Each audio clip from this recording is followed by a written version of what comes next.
침묵 뒤에 다가온 경고, 바바 반가의 7월 메시지. 2025년 6월의 끝자락, 한국 사회는 이전과는 다른 긴장 속에 휩싸여 있습니다. 구독, 좋아요, 댓글은 영상 제작에 큰 힘이 됩니다.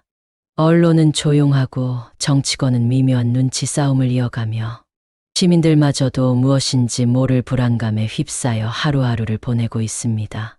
그러나 이 고요한 표면 아래 거대한 물줄기가 움직이고 있다는 사실을 아는 사람은 많지 않습니다.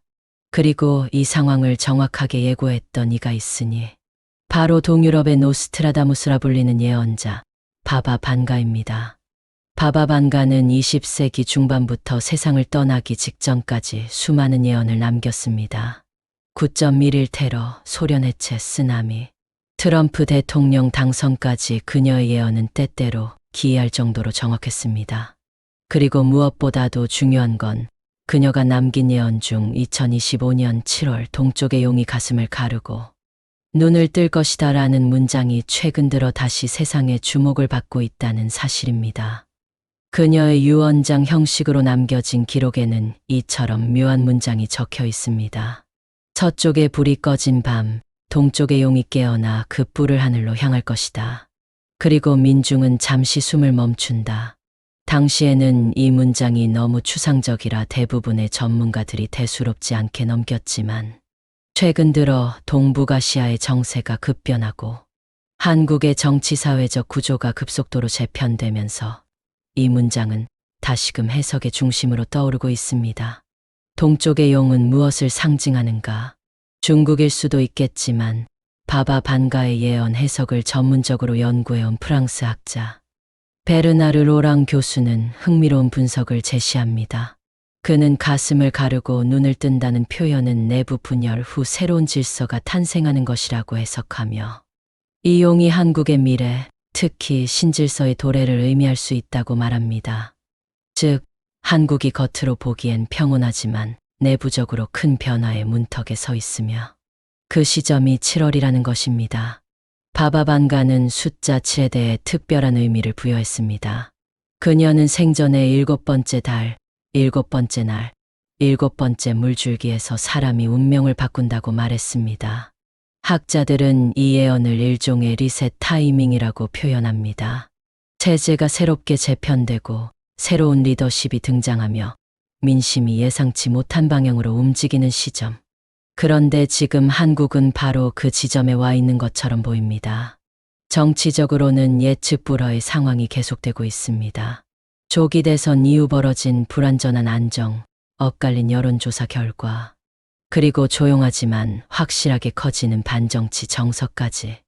이러한 현상들은 바바 반가의 민중은 잠시 숨을 멈춘다라는 표현을 더욱 실감나게 합니다. 국민은 정치를 멈춰버린 채 오히려 누가 말을 하지 않느냐를 기준으로 판단하기 시작했습니다. 경제적으로도 시그널이 나타나고 있습니다. 국제금융시장에서는 원화의 급등락과 외환보유액 감소 문제가 언급되고 있으며 7월을 기점으로 IMF와의 대화 재개설이 있다는 루머까지 돌고 있습니다. 또 부동산 시장과 청년 고용 시장의 미세한 이상 현상은 단순한 경기 요동이 아닌 구조적 위기를 암시하는 것으로 해석하는 전문가들이 늘어나고 있습니다. 무엇보다도 주목할 것은 바바 반가가 말한 눈을 뜨는 용이 단지 한 국가가 아니라 국민 스스로의 각성을 뜻할 수도 있다는 점입니다. 그동안 구조 안에 갇혀있던 국민이 비로소 스스로의 운명을 자각하고 움직이기 시작하는 계기. 실제로 최근 SNS와 유튜브, 온라인 커뮤니티를 중심으로 자발적인 시민 담론이 급증하고 있습니다. 특정 정치 세력에 대한 반발, 대안을 찾는 흐름, 그리고 변화에 대한 갈증이 뚜렷하게 나타나는 이 시점이야말로 바바 반가가 예언한 눈을 뜨는 용의 시작일 수 있습니다. 그녀는 마지막으로 이렇게 말했습니다. 눈은 빛을 보기 위해 뜨는 것이 아니다. 진실을 보기 위해 뜨는 것이다. 지금 한국 사회는 진실을 보기 위한 눈을 뜨고 있는 것일까요? 아니면 또 다른 어둠을 향해 눈을 뜨고 있는 걸까요? 프랑스에서 발견된 어느 무명의 수녀가 남긴 편지를 통해 또 하나의 놀라운 연결고리를 찾아갑니다. 그 수녀의 글 역시 2025년 7월을 정확히 지목하고 있었으며 한국의 미래를 경고하고 있었습니다. 은밀한 게시 프랑스 수녀의 일기 속 7월의 비밀. 2024년 가을 파리 근교의 한 수도원에서 오래된 서류 더미가 정리되던 중 한 권의 낡은 수첩이 발견되었습니다. 갈색 가죽 커버에 마모된 성경 구절이 희미하게 남아 있었고 안에는 프랑스어로 조심스럽게 써 내려간 필체가 자리 잡고 있었습니다. 수첩의 주인은 이름조차 널리 알려지지 않은 수녀 클레어.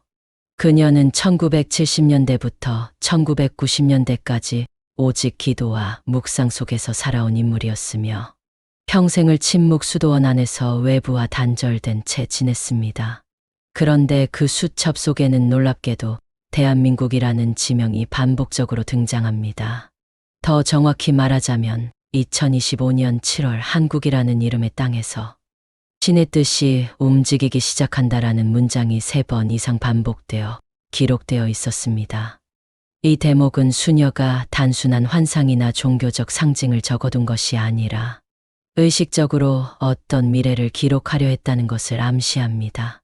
이 수첩은 현재 프랑스 리옹의 종교문서 연구소에 보관 중이며 일부 내용이 번역되어 공개되었습니다. 수녀 클레어는 이 수첩에서 다음과 같은 비유적 표현을 자주 사용했습니다. 6번째 나무가 쓰러지고 7번째 달이 열리면 아시아의 좁은 반도에서 일어난 일들이 서방의 평화를 흔든다. 한 남자의 침묵, 한 여자의 외침, 그리고 백성의 눈물로 만들어진 나라. 그 나라의 7월은 태양이 아닌 눈물로 빛날 것이다. 학자들은 이 예언이 암시하는 6번째 나무를 정치 질서의 붕괴 혹은 특정 정권의 몰락으로 해석합니다. 특히 한 남자의 침묵과 한 여자의 외침이라는 대비적 문장은 최근 몇 년간 한국 정계의 주요 인물들을 연상시킨다는 분석도 있습니다. 더욱이 이 예언이 2025년 7월을 지목하고 있다는 점은 바바 반가의 예언과 정확히 맞물립니다. 흥미로운 점은 클레어 수녀가 대한민국에 대해 그렇게 자세히 알 수 없었을 시절에 이 같은 내용을 남겼다는 사실입니다. 그녀는 한국을 단 한 번도 방문한 적이 없었고 수도원에서도 정치 뉴스나 국제 정세에 접근하는 것이 금지되어 있었습니다. 그렇다면 그녀는 어떻게 이처럼 구체적인 문장을 남길 수 있었을까요?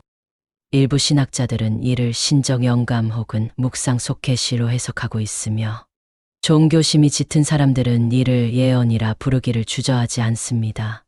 수녀 클레어는 수천 말미에 이런 문장을 남깁니다. 누군가는 무너지는 소리만 듣고도 두려움에 빠지지만 어떤 이는 무너지는 틈 사이로 빛을 본다. 한국은 후자일 것이다. 이 표현은 어쩌면 2025년 7월을 단순한 위기의 시기가 아니라 기회의 문턱으로 해석할 수 있게 해줍니다. 바바 반가의 예언이 깨어나는 용이라는 강력한 동적인 상징을 내세웠다면 수녀 클레어의 일기장은 조용한 희생 속 탄생하는 빛이라는 정적인 상징을 품고 있습니다. 게다가 수녀의 예언은 정치적 사건만을 암시하지 않습니다. 그녀는 진실은 남쪽에서 시작되어 북쪽으로 퍼진다는 문장을 반복했으며 이는 한국 내 남북 관계 혹은 지역 간 사회 구조의 변화에 대한 예고일 수도 있습니다. 남쪽의 소수자, 청년, 침묵하던 다수 시민이 7월을 기점으로 본격적인 주체로 떠오른다는 해석도 가능합니다. 최근 국내에서는 이러한 외국 예언가들의 기록을 바탕으로 자발적 해석 모임까지 생겨나고 있습니다. 수녀 클레어의 글은 단순한 예언서를 넘어 한 시대의 감정과 기억, 기대와 불안을 모두 담고 있는 문학적 기록으로 읽히고 있습니다. 특히 한국 사회의 갈등과 단절, 그리고 그것을 넘어선 통합의 열망이 이 문장에서 진하게 묻어나고 있다는 평가도 있습니다. 이처럼 바바 반가의 직설적 메시지와는 달리 수녀 클레어는 은유적이고 상징적인 방식으로 2025년 7월을 경고하고 있습니다. 그 차분한 어투 속에서 오히려 더 큰 울림이 느껴지며 한국이라는 나라가 단순한 지정학적 존재를 넘어선 영적 시험대에 서 있는 것은 아닌가 하는 물음을 던지게 만듭니다. 미국의 한 개신교 목사가 3년 전부터 준비한 설교문 속에 담긴 충격적인 한국 관련 계시를 살펴보겠습니다. 그는 그 설교에서 동쪽의 피가 서쪽을 정화할 것이다라고 말하며 전 세계가 주목해야 할 시점이 2025년 7월임을 거듭 강조했습니다.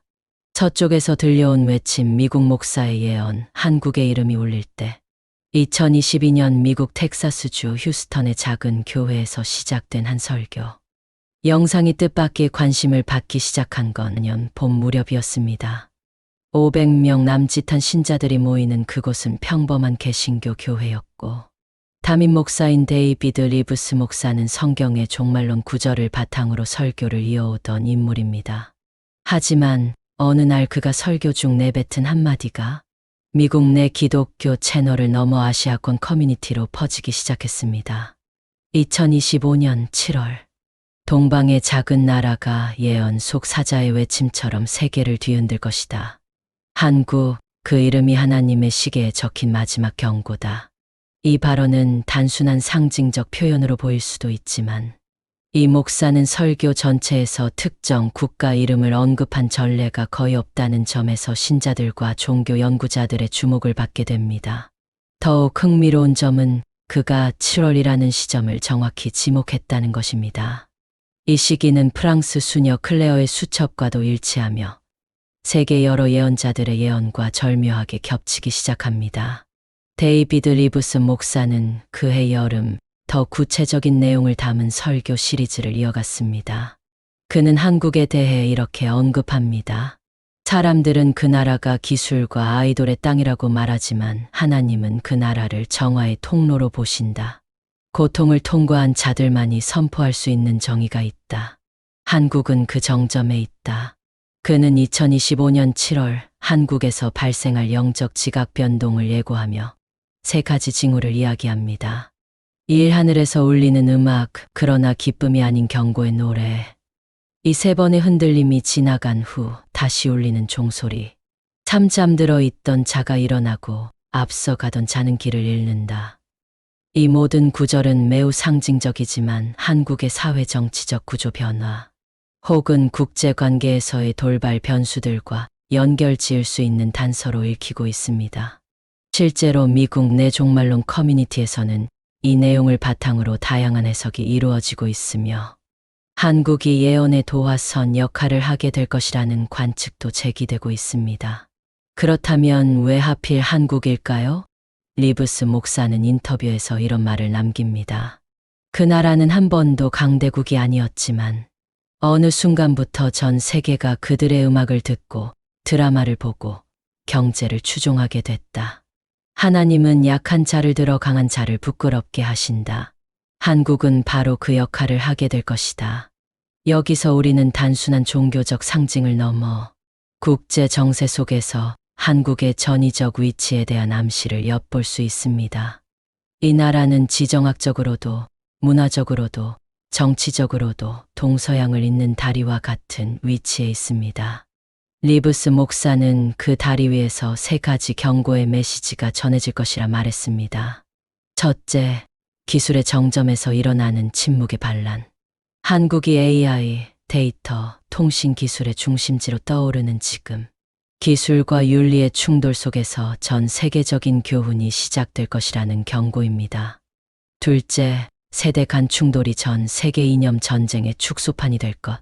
그는 한국의 젊은 세대와 기성세대 간의 갈등을 전 지구적 가치 재편의 미러로 보고 있으며 이 갈등이 7월을 기점으로 분출될 것이라 보았습니다. 셋째, 지도자의 선택이 전 세계를 향한 메시지가 될 것. 누가 한국을 이끌게 될지 그 리더십의 방향성이 전 세계 가치 판단의 기준이 된다는 주장입니다.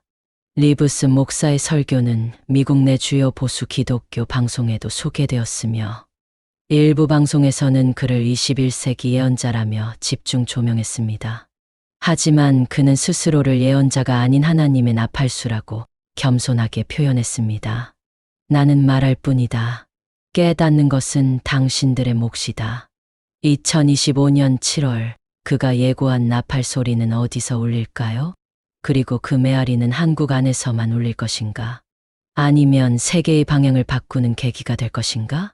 이것은 단순히 종교적 호기심을 넘어 한 나라의 미래를 둘러싼 국제적 관심의 상징이 되어가고 있습니다. 러시아 정교회의 수도사들이 기록한 20세기 예언서 속에 등장한 동쪽 반도. 국가의 정체와 그들이 말하는 불의 심판을 넘어선 자가 과연 누구인지 살펴보겠습니다. 북쪽에서 전해진 불의 경고. 러시아 수도사들의 마지막 기록. 시베리아의 깊은 설원 속 외부 세계와 단절된 수도원 하나.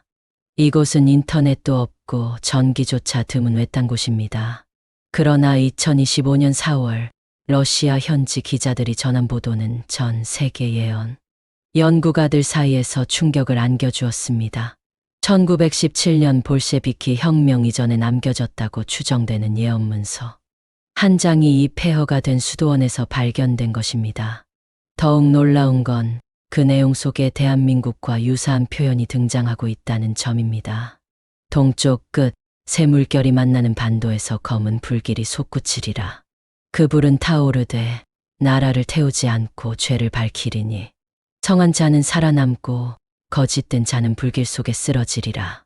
이 문장은 구체적인 국가명을 언급하지는 않았지만 지리적 묘사나 역사적 맥락상 한반도를 암시하는 표현으로 해석되었습니다. 특히 검은 불길이라는 표현은 단순한 전쟁이나 재난이 아닌 도덕적 정신적 정화의 불꽃을 의미한다고 해석되고 있습니다. 마치 한국 사회에 내재된 모순과 위선이 드러나고 그 속에서 진실된 존재만이 남는다는 경고처럼 보입니다. 러시아 정교회의 예언 전통은 단순한 종교적 환상이 아닌 역사적 흐름과 맞물리는 예지적 통찰로 유명합니다. 실제로 20세기 초 수도사 필라레트 신부는 2차례 세계대전을 예고한 글을 남긴 것으로 알려져 있으며 이번 문서 역시 그의 제자였던 수도사 안토니오가 필사한 것으로 추정되고 있습니다. 문서 속에는 다음과 같은 구절도 포함되어 있었습니다. 어느 해 수학의 달 7월 그 나라의 목소리가 산을 넘어 대륙을 흔들 것이며 처음에는 외면당하나 끝내 빛으로 받아들여질 것이다. 이 예언이 흥미로운 이유는 7월이라는 시점이 프랑스 수녀, 미국 목사의 예언과 공통되게 등장하고 있다는 점입니다. 전혀 다른 시공간, 문화적 배경에서 살아온 이들이 공통적으로 2025년 7월, 한국이라는 키워드에 도달한 것입니다. 과연 이 우연은 단순한 일치일까요? 아니면 인류가 인지하지 못한 거대한 흐름 속에서 공유된 경고일까요? 문서의 해석에 참여한 러시아 예언 해석가 알렉세이 브로노프 교수는 이렇게 말했습니다. 이 예언은 정치적 격변이 아닌 도덕적 전환에 관한 것이다. 한국이 겪는 갈등은 단지 정치 지도자의 교체가 아니라 집단 의식이 변화하는 과정으로 볼 수 있다. 이것은 한국이 아닌 세계 전체에 영향을 주는 전환이다. 그는 한국 사회 내에서 벌어지고 있는 정치 양극화, 세대 간 갈등, 언론, 불신 등을 불길 이전의 연기에 비유했습니다. 불은 아직 터지지 않았지만 이미 연기 속에서 우리는 심상치 않은 징조를 느끼고 있다는 것입니다. 더욱 놀라운 점은 이 예언문 말미에 쓰인 문장입니다. 진실한 자는 말없이 걸으나 그의 발자국이 세상을 울리리라. 그는 검은 말을 타지 않고 흰 연기 속에서 나타날 것이다. 이 구절은 종교적 상징으로 가득하지만 국내 예언 해석 커뮤니티에서는 이를 두고 한 인물을 지목하고 있습니다. 바로 기존 정치인들과는 결이 다른 신흥 리더, 혹은 기존 질서에서 벗어난 인물의 등장을 암시한다는 해석이 그것입니다. 어떤 이들은 이 구절을 보고 2025년 대선 결과 이후 새롭게 부각될 차세대 인물을 지목하기도 했습니다. 러시아 수도사들의 예언은 과거에도 종종 역사적 변곡점과 일치해온 사례가 있기에 이 문서의 발견은 단순한 호기심을 넘어 실제 주목받고 있습니다. 특히 지금과 같이 한국의 정치사회적 상황이 복잡하게 얽혀 있는 시점에서 이 같은 외부의 예언적 시선은 오히려 내부에서 놓치고 있던 본질을 꿰뚫을 수 있는 통찰을 제공합니다. 겐지스강의 속삭임 인도 고대 문서 속 코리아의 흔적.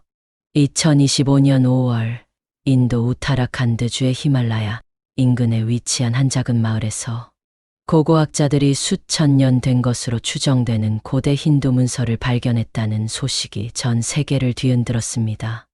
이 문서는 산스크리트어로 쓰여 있었고 힌두교의 고대 예언 경전인 프라나피우라 중 일부로 추정되고 있습니다. 그런데 놀라운 것은 그 문서에서 코리아라는 발음을 연상케 하는 지명을 찾아냈다는 사실입니다. 현지에서 문서 복원과 해석 작업을 진행한 학자 중 한 명인 비크람 나야르 박사는 이 구절에 주목했습니다. 태양이 3번 순환하고 물이 하늘로 오를 때 동쪽 바다 너머 고리아라 불리는 땅에서 하얀 불꽃이 솟으리라. 그 불은 물을 만나 진실을 비출 것이며 검은 하늘 아래 새로운 길이 열릴 것이다. 처음에는 고리아가 단순한 상징적 지명일 수도 있다는 해석이 있었지만 이후 학자들은 이 표현이 한반도를 지목하고 있는 것일 수 있다는 가능성에 무게를 두기 시작했습니다. 그 이유는 이 문서의 나머지 구절에 등장하는 지형적 묘사와 자연, 재해, 정치적 전환에 대한 예언이 현재 한국의 상황과 기묘하게 맞아떨어지기 때문입니다. 예언의 맥락과 한국, 문서에는 하얀 불꽃이라는 표현이 여러 차례 반복되며 등장하는데 이는 정화와 각성 또는 계시의 상징으로 풀이됩니다. 특히 물이 하늘로 오른다는 구절은 힌두 예언학에서 대홍수나 기후 이상 현상 또는 집단 의식의 변화와 연결된 상징으로 해석됩니다.